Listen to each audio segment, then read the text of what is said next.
ምዕራፍ 31 ወእግዚአብሔር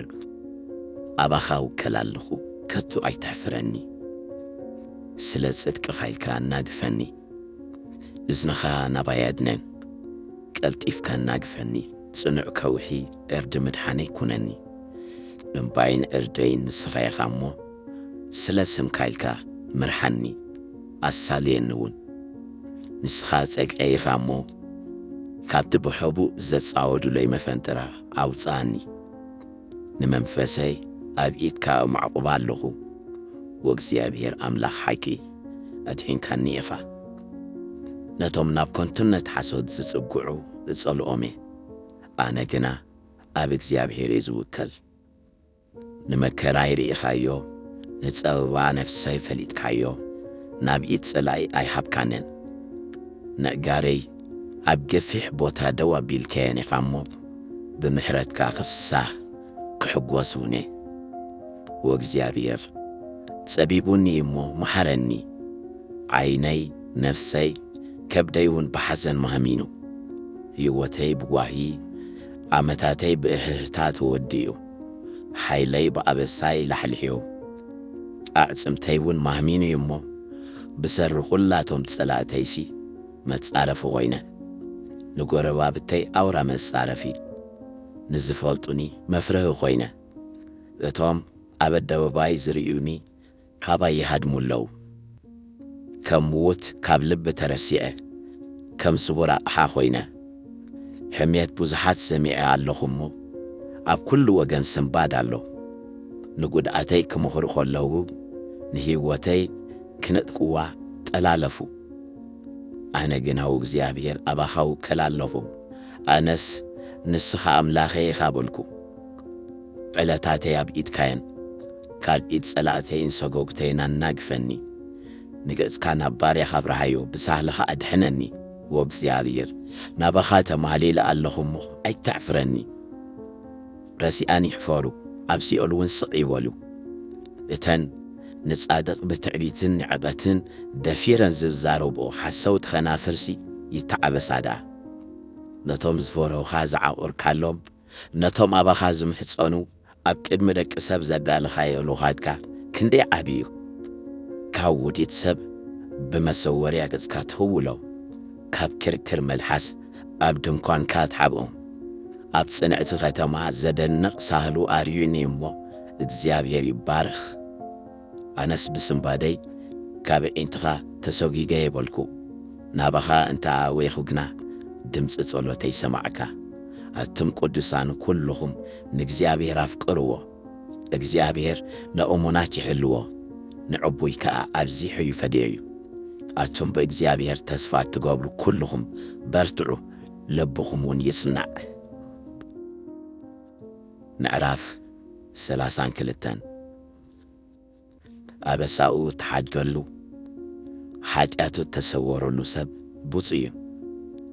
እግዚአብሔር በደሉ ዘይጽብጽበሉ ኣብ መንፈሱ እውን ልግቢ ዘይብሉ ሰብ ብፁዕ እዩ ስቕ ኢለ ኸለኹ ምሉእ መዓልቲ ብምግዓረይ ኣዕጽምተይ ዘርጋሕጋሕ በለ ለይትን መዓልትን ኢድካ ኸበደትን እሞ ከም ባሃሩር ሓጋይ ማራይ ንቐጽእ ሓጢአተይ ኣፍለጥኩኻ በደለይ እውን ኣይሰወርኩን ንእግዚአብሔር ኣበሳይ ክናዘዘሉ የበልኩም ንስኻ እውን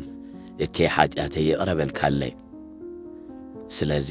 ደግ ዘበለ ኹሉ ብእትርከበላ ጊዜ ይልምነካ ብሓቂ ብርቱዕ ውሒዝ እንተደፍአ እውን ኣይክበጽሖን እዩ ንስኻ ከውለይ ኢኻ ካብ ጸበባ ትሕልወኒ ብዕልልታ ምድሓን ትኸበኒ ኣነ ኽምህረካ ነታ ትኸደላ መገዲ ድማ ክርእየከ ዓይነይ ናባኻ ኣቢሎውን ክምኽረካ እየ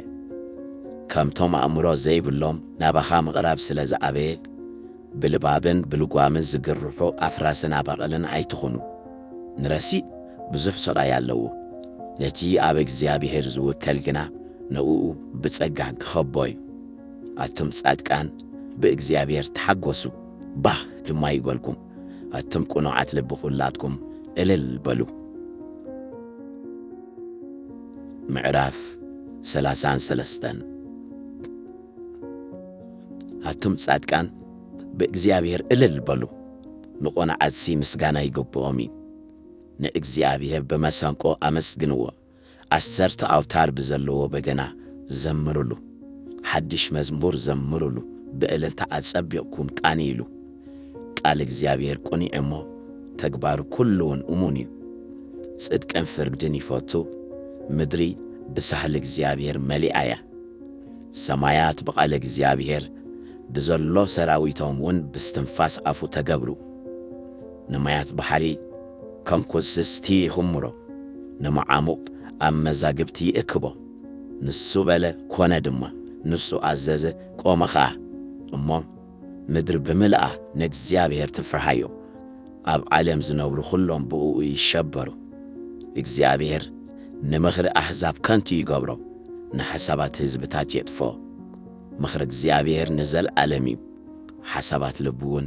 ካብ ወለዶ ንወለዶ ይቐውም እግዚአብሔር ዝኣምላኹ ሕዝቢ እቲ ንርስቱ ዝሓርዮ ሕዝቢ ብፁዕ እዩ እግዚአብሔር ካብ ሰማያት የማዕዱ ንኹሎም ደቂ ሰብ ይጥምቶም እቲ ልቢ ኹላቶም ዝሰርሕ ተግባር ኲላቶም ከኣዘዝተ ብህልሲ ንሱ ነቶም ኣብ ምድሪ ዝነብሩ ኹሎም ካብ ቦታ ማሕደሩ ይምልከቶም እዩ ንጉስ ብምብዛሕ ሰራዊቱ ኣይድሕንን ጅግና ብዓቢ ሓይሉ ኣይናገፍን ፈረስ ንምድሓን ከምቲ እዩ ብዓቢ ሓይሉ ኣየናግፍን እንሆ ንነፍሶም ካብ ሞት ከተናግፋ ብዘመን ጥሜት እውን ብህይወት ከተንብሮም ዓይኒ እግዚአብሔር ናብቶም ዝፈርህዎ ናብቶም ብምሕረቱ ተስፋ ዝገብሩ እያ ነፍስና ንእግዚአብሔር ትጽበዮ ሓገዝናን ዋልታናን ንሱ እዩ ኣብ ቅዱስ ስሙ ዓቂብና ኢና እሞ ልብና ብኡ ይሕጐስ ኣሎ ወእግዚአብሔር ከምቲ ብኣኻ ተስፋ ዝገበርናዮ ጸጋኻ ኣብ ልዕሌና ይኹን ምዕራፍ 34 ንእግዚአብሔር ኩሉ ጊዜ ባርኾ ውዳሴኡን ሓዋሩ ኣብ ኣፈይ እዩ ነፍሰይ ብእግዚአብሔር ክትሕበን እያ ትሑታት እዚ ሰሚዖም ክሕጐስ እዮም ንእግዚአብሔር ምሳይ ኣዕብይዎ ንስሙ ሓቢርና ልዕል ነብሎ ንእግዚአብሔር ደለይኽዎ ንሱ እውን መለሰለይ ካብ ኩሉ ፍርሃተይ ኣናገፈኒ ናብኡ ዝጥምቱ የንጸባርቑ ገጾሙ ከቶ ኣይሓፍርን እዚ መስኪን እዚ ኣእወየ እግዚአብሔር እውን ሰምዖ ካብ ኩሉ ጸበባኡ ኣድሓነው መልኣኽ እግዚአብሔር ኣብ ዙርያቶም ዝፈርህዎ ይሰፍር የናግፎም ከዓ እዩ እግዚአብሔር ሰናይ ምዃኑ ጣዕሙን ረኣዩ ኣብኡ ዝውከል ሰብ ብፁዕ እዩ ነቶም ዝፈርህዎ ገለ ኣይጐድሎምን እዩ እሞ ኣቶም ቅዱሳኑ ንእግዚአብሔር ፍርህዎ ወራኽሩ ኣናብስ ይስእኑን ይጠምዮም ንእግዚአብሔር ዝደልይዎ ግና ሰናይ ዘበለ ከቶ ኣይጐድሎምን ደቀየ ፍርሃት እግዚአብሔር ክምህረኩምሲ ንዑ ስምዑኒ ህይወት ዝፈቱ ጽቡቕ መዓልታት ክሪእ ዝደሊ ሰብ መን ኣሎ መልሓስካ ካብ እከይ ከናፍርካ እውን ካብ ምዝራብ ጥልመት ሓልው ካብ እከይ ርሓቕ ሰናይ ከኣግበር ንሰላም ድለያ ሰዓባ እውን ኣዒንቲ እግዚአብሔር ናብ ጻድቃን ኣእዛኑ ኸዓ ናብ ኣውያቶም እየን ንመዘከርታኦም ካብ ምድሪ ምእንቲ ኸጥፍኦስ ገጽ እግዚአብሔር ናብቶም ገበርቲ እከይ እዩ ጻድቃን ይእውዩ እግዚአብሔር ድማ ይሰምዖም ካብ ኩሉ መከራኦም እውን የናግፎም እግዚአብሔር ነቶም ስቡር ልቢ ዘለዎም ቀረበኦም እዩ ነቶም ቁጥቁጥ መንፈስ ዘለዎም ድማ የድሕኖም ናይ ጻድቕ መከራ ብዙሕ እዩ እግዚአብሔር ግና ካብ ኩሉ የናግፎ ንሱ ንኹለን ኣዕጽምቱ ይባልሐን ሓንቲ እኳ ኣይትስበረን ትፍኣት ንረሲእ ይቐትሎ ንጻድቕ ዝጸልኡ ኸዓ ክኹኖን እዮም እግዚአብሔር ንነፍሲ ባሎቱ ይብጀወን ካብቶም ኣብኡ ዘዕቕቡ ኸዓ ሓደ እኳ ኣይኩነንን እዩ ምዕራፍ 35 ወእግዚአብሔር ነቶም ዝበኣሱ ነተበኣሶም ነቶም ዝዋግኡኒ ውግኣዮም ዋልታን ገለብን ሓዝሞ ንምርዳይ ተንስእ ኲናት ኣንበጥበጥ መገዲ ሰጎግተይውን ዕጾ ንነፍሰይ ምድሓንኪ ኣነ በላ ንነፍሰይ ዝደልይዋ ይሕፈሩን ይነውሩን ጥፍኣተይ ዝሓስቡ ንድሕሪት ይመለሱን ይሕፈሩን ከምቲ ኣብ ቅድሚ ነፋስ ዘሎ ብቕቡቕ ይኹኑ መልአኽ እግዚኣብሔር ከዓ የባረሮ ብዘይ ምኽንያት መፈንጠርኦም ብሕጉእ ዘርጊሖሙለይ ብዘይ ምኽንያት ንነፍሰይ ጐድጓድ ጒዒቶሙለዮም እሞ መገዶም ጸልማትን መንደልሁጾ እንትኾን መልአኽ እግዚኣብሔር ድማ ይስክወጎ ብድንገት ጥፍኣት ይምጽኣዮ እታ ዝሰወራ መፈንጠራኡ ተዓዞ ንጥፍኣቱ ናብኣ ይውደቕ ነፍሰይ ግና ብእግዚኣብሔር ባህ ክብላ ብብርሃኑ እውን ክትሕጐስ እያ ኣዕጽምተይ ኲለን ወእግዚኣብሔር ንስኻ ንመስኪን ካብቲ ዝሕይሎ ንመስኪንን ድኻን ካብቲ ዝብዝብዞ ዘናግፍ ንኣኻ ዝመስል ከመን ኣሎ ክብላየን ሓሰውቲ ምስክር ተንስዮም ዘይፈለጥክዎ ነገር ይሓቱኒ ኣብ ክንዲ ሰናይ እከይ ይፈድዩኒ ነፍሰይ ዘኽቲማላ ኣነስ እንተዓመሙ ከሊ ተኸደንኩ ንነፍሰይ ብጾም ቀጻዕክዋ ርእሰይ ኣድኒ ነጸልየኹ ፈታውየይን ሓወይን ከም ዝነበረ ገይረ ተመላለስኩ ብወላዲቱ ከም ዝበኪ ደኒነ ሓዘንኩ እንተሓንከስኩ ግና ሓቢሮም ባህ በሎም ክፉኣት ሓበሩለይ ኣይፈለጥኩንካ ቀደዱን ኣይሓደጉንን እውን ምስቶም ግቡዛት ዋዘኛታት ኮይኖም ኣስናኖም ሓርቀሙለይ ጐይታየ ክሳብ ማእስከነ ዝኽጥሙተ ኢኻ ንነፍሰይ ካብ ጥፍኣቶም ነታ ቐንደይ ካብ ኣናብስ ኣናግፋ ኣብ ዓብ ማሕበረ መስግነካ ኣብ ማእከል ብዙሓት ህዝቢ እውድሰካ ነቶም ብኸምኡ ዝጻረሩኒ ብኣይ ኣይተሐጕሶም እቶም ብዘይ ምኽንያት ዝጸልኡን እውን በዒንቶም ኣይጣቕሱለይ ሰላም ኣይዛረቡን እዮም እሞ ነቶም ርጉኣት እታ ሃገርሲ ጥልመት ይምህዝሎም ኣለዉ ኣፎም ናባይ ሃህ ሃቢሎም ኣሰይ ዓይነና ረኣየቶ ይብሉ ኣለዉ ወእግዚኣብሔር ርኢኻዮሶ ኣይትበል ጐይታዬ ኻባይ ኣይትርሓቕ ወኣምላኸይ ጐይታይ እውን ንመሰለይ ንቓሕ ነነገረይ ድማ ተንስእ ወእግዚኣብሔር ኣምላኸይ ከም ጽድቅኻ በይነለይ ብኣይ ድማ ኣይተሐጕሶም ብልቦም ኣሰይ ድሌትና ኾነ ኣይበሉ ወሓጥናዮ ኣይበሉ ነቶም ብጸገመይ ዝሕጐሱ ኹሎም ኣሕቢርካ ኣሕፍሮምን ኣነውሮምን እቶም ዝዕበዩለይ ውርደትን ነውርን ይልበሱ እቶም ንጽድቀይ ዝፈትዉ እልል ይበሉን ይተሓጐሱን ኩሉ ጊዜ እውን ናይ ባሪኡ ሰላም ዝፈቱ ጐይታ ዓብዩ ይበሉ መልሓሰይ ድማ ጽድቅኻ ምሉእ መዓልቲ እውን ምስጋናኻ ትትነግር እያ ምዕራፍ 36 ረሲዕ ብውሽጢ ልቡ ክፍኣት ይዛረብ ኣብ ቅድሚ ኣዒንቱ ፍርሃት እግዚኣብሔር የልቦን ሓጢኣቱ ከም ዘይርከብን ዘይጽላእንሲ በዒንቱ ንርእሱ ይጥብራ እሞ ቃላት ኣፉ እከይን ጥልመትን እዩ ጠቢብ ምዃንን ሰናይ ምግባርን ሓዲጉ ኣብ መድቃሱ ክፍኣት ይፍሕስ ኣብ ዘይጽብቕት መገዲ ይቐውም ንእከይ ኣይጽየፎን እዩ ወእግዚኣብሔር ሳህልኻ ክሳዕ ሰማያት እምንነትካ እውን ክሳዕ ደበናታት ይበጽሕ ጽድቅኻ ከማኽራን ኣምላኽ እዩ ፍርድታትካ ገፊሕ መዓሙቕ እዩ ጐይታዬ ንሰብን እንስሳን ተባልኾም ኢኻ ወኣምላኽ ሳህልኻ ክንደይ ክቡር እዩ ደቂ ሰብ ከዓ ኣብ ትሕቲ ጽላላኽ ናፍካ ይጽብግዑ ብስብሒ ቤትካ ይጸግቡ ካብ ወሓዚ ባህታኻ እውን ተስትዮም ናይ ህይወት ፈልፋሊ ኣባኻ እሞ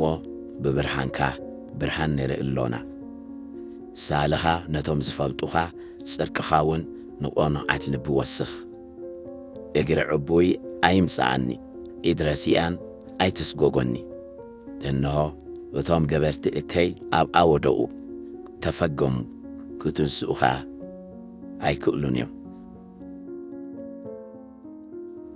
ምዕራፍ 37 ከም ሳዕሪ ቐልጢፎም ክዕጸዱ ከም ልምሉም ቈጽልኻ ክጽምሉ እዮም እሞ በቶም ገበርቲ እከይ ኣይትኾሪ በቶም ዓመፅቲ እውን ኣይትቕናዕ ብእግዚኣብሔር ተማዕቆብ ሰናይ ድማ ግበር ኣብቲ ሃገር ተቐመጥ እምነትካ ኣድለ ብእግዚኣብሔር እውን ተሓጐስ ልብኻ ዝደልዮ ንሱ ክህበካ እዩ መገድኻ ንእግዚኣብሔር ኣማዕቅቦ ኣብኡ ተወከል ንሱን ከስልጠልካዩ ንሱ ንጽድቅኻ ከም ብርሃን ንፍርድኻውን ከም ቀትሪ ኸውፅኦ እዩ ለእግዚአብሔር ሃዲእካ ተጸበዮ በቲ ብመገዱ ዝሰልጠሉ በቲ ሕሱም ሓጣይና ዝፍጽም ሰብ ኣይትኾረይ እኩያት ክጸንትዮም ንእግዚአብሔር ዝጽበይዎ ግና ንምድሪ ክወርስዋ እዮም እሞ ኩራ ግደፍ ሓርቆት እውን ሕደግ ኣይተንጸርጽር እዝስ ናብ እከይ ጥራዩ ዘብጽሕ ቁሩብ ጸኒሑ እትረሲእ የሎን ቦታኡ ኽደልዮ ኢኻ ኣይክህሉን ድማ እዩ ትፍታት ግና ንምድሪ ክወርስዋ እዮም በብዝሒ ሰላምካ ደስ ክብሎም እዩ ረሲእ ንጻድቕ ይፍሕሰሉ ኣስናኑ እውን ይሕርቅመሉ እግዚኣብሔር ዕለቱ ኸም እትመጽእ የርእዩ እሞ ይስሕቆ ረሲኣንሲ ንጥቑዕን ድኻን ከውድቕዎ ነቶም ብቕኑዕ መገዲ ዝኸዱ ኸዓ ክሓርድዎም ሰይፎም መሰቱ ቀስቶም እውን ገተሩ ሰይፎም ናብ ልቦም እዩ ዝኣቱ ቀስቶም እውን ክስበር እዩ ቀላጽም ረሲኣን ክስበር እዩ ንጻድቃን ግና እግዚኣብሔር ይድግፎም እዩ እሞ ካብ ሃብቲ ብዙሓት ረሲኣንሲ ሒደት ናይ ጻድቕ ይበልጽ እግዚኣብሔር ንመዓልትታት ንጹሃን ይፈልጠን ርስቶም ከዓ ንዘለዓለም ክነብር እዩ ብኽፉእ ዘመን ኣይክሓፍሩን ብመዓልትታት ጥሜት እውን ክጸግቡ እዮም ረሲኣን ግና ክጠፍኡ እዮም ጸላእቲ እግዚኣብሔር ድማ ከም ጌጽ ሸኻ እዮም ክበኑ እወ ከም ትኪ ክበኑ እዮም እቶም ብሩኻቱ ንሃገር ክወርስዋ እቶም ንሱ ዝረግሞም ግና ክጸንቱ እዮም እሞ ረሲእ ይልቃሕ ኣይመልስን እውን ጻድቕ ግና ርኅሩሕ እዩ እሞ ይህብ ስጉምቲ ሰብ ብእግዚአብሔር ይጸንዕ መገዱ ኸዓ ባህ የብሎ እግዚአብሔር ብኢዱ ይድግፎ እዩ እሞ እንተ ተዓንቀፈ እኳ ፈጺሙ ኣይክወድቕን እዩ ንእሽቶ ነበርኩ ኣሪገ ኸእኔኹ ግናኸ ጻድቕ ተሓዲጉን ዘርኡ እንጀራ ክልሙንን ከቶ ኣይርአኹን ኩሉ መዓልቲ ርኅሩሕ እዩ እሞ የለቅሕ ዘርኡን ብሩኽ እዩ እግዚአብሔር ፍርዲ ይፈቱ ንቕዱሳኑ ኸዓ ኣይሓድጎምን ንዘለዓለም ይሕለዉ ዘርኢ ረሲኣን ግና ይጽንት እዩ እሞ ካብ እከይ ይርሓቕ ሰናይ ከኣ ግበር ንዘለዓለም እውን ክትነብር ኢኻ ጻድቃን ንሃገር ክወርስዋ ኣብኣ እውን ንዘለዓለም ክነብሩ እዮም ኣፍ ጻድቕ ጥበብ እዩ ዝዛርብ ልሳኑ ኸዓ ፍርዲ ይነግር ሕጊ ኣምላኹ ኣብ ልቡ እዩ ስጉምቱ ሰንከልከላይ ክብልን እዩ ረሲእ ንጻድቕ ይጸናተዎ ክቐትለውን ይደሊ እግዚአብሔር ኣብ ኢዱ ኣይክሓድጎን ክፍረድ ከሎውን ኣይክኾንኖን እዩ ንእግዚአብሔር ተጸበዮ መገዱ እውን ሓሉ ንሃገር ምእንቲ ክትወርሳ ልዕል ከብለካ እዩ ረሲኣን ተጸንቱ ከለዉ ክትርኢ ኢኻ ንረሲእ ከም ኣብ ቦታኣ ኣስፋሕፊሓ ዝለምለመት ኦም ብስልጣኑ ርኤኽዎ ምልስ እንተበልኩ ግና ሰኣንክዎ ደሊኽዎ እሞ ኣይረኸብክዎን ንፍጹም ሰብሲ ጠምቶ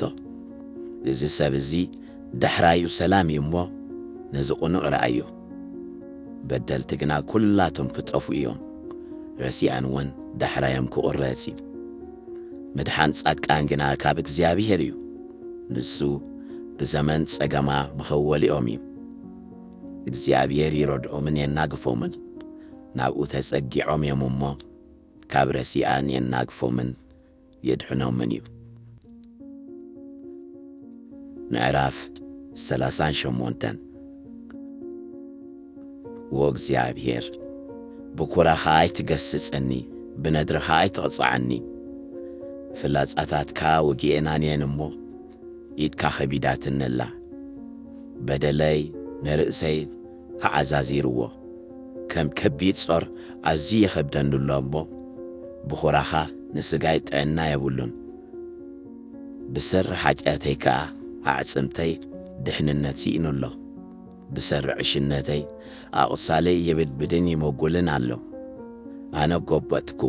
እምብዛውን ሓጐኩ ሙሉእ መዓልቲ ብሓዘን እነብር ኣለኹ ጐነይ ረስኒ መሊኡ እዩ እሞ ስጋይሲ ጥዑይ የብሉን ኣነ ሰንሰንኩ እምብዛ ተቐጥቀጥኩ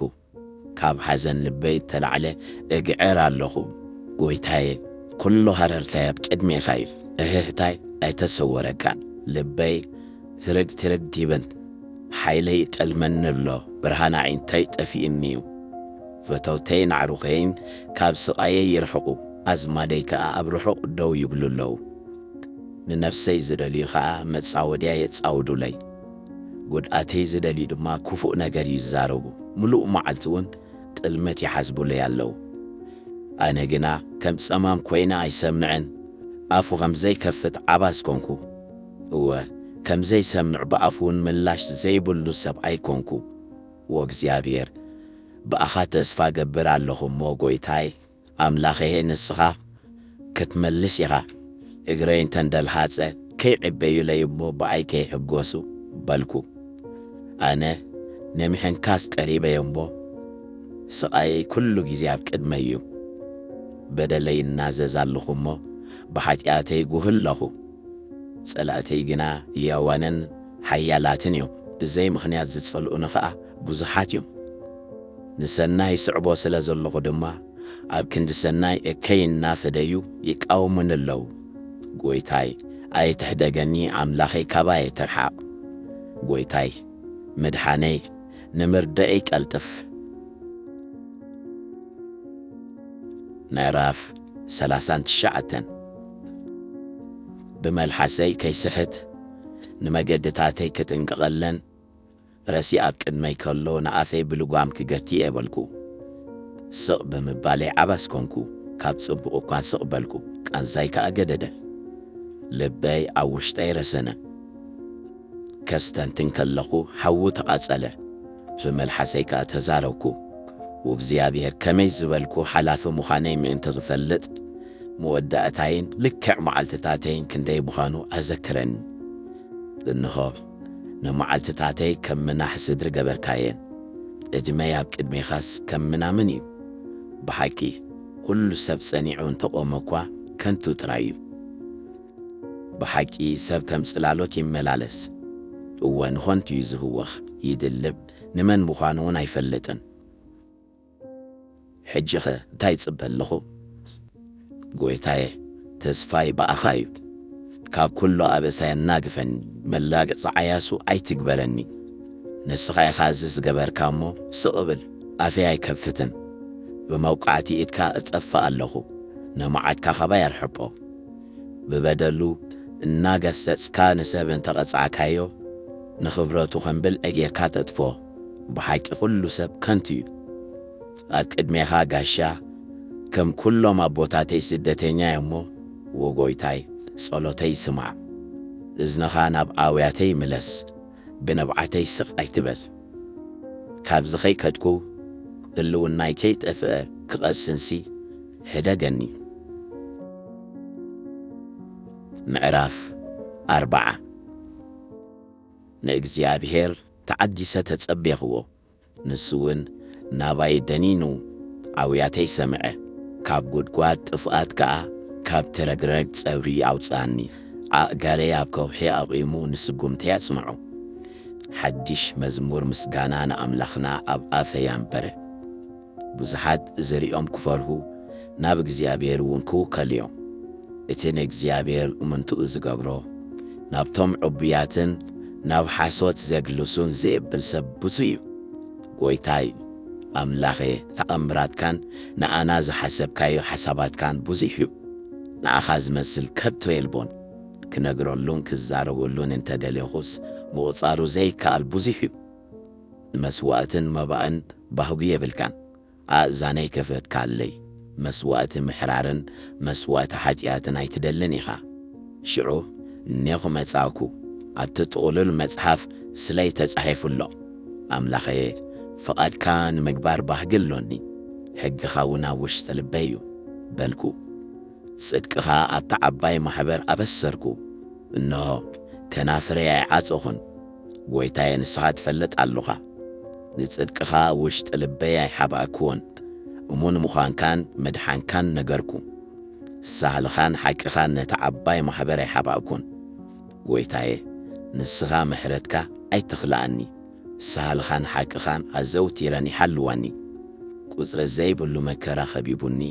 መርኣይ ክሳዕ ዝስእን በደለይ ኣርኪቡኒ ካብ ጸጉሪ ርእሰይ በዚሒ እሞ ልበይ ጠሊሙኒ እኔኹ